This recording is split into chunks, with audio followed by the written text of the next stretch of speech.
As the Passover feast drew near, Jerusalem was brimming with activity as worshipers and merchants began to gather.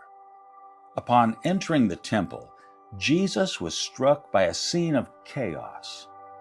Cattle and sheep were bleating, doves cooing, and the air was thick with the sound of money changing hands between greedy vendors and desperate consumers. This sacred place, meant for prayer, had become a marketplace. A surge of righteous anger began to well up inside Jesus.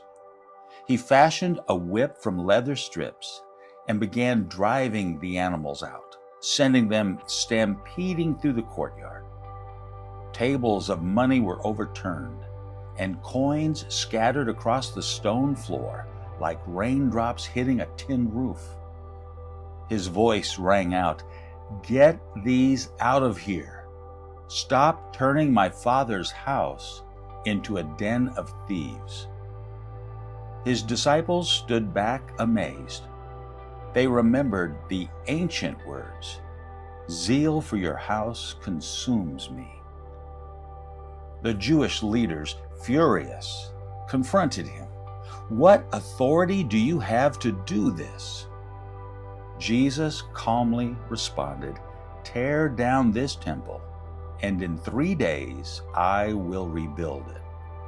They scoffed. "It took 46 years to build this temple, and you think you can rebuild it in 3 days? But Jesus wasn't speaking of the temple made of stone. He was speaking of his own body, a foreshadowing of what was to come, and it was going to change everything.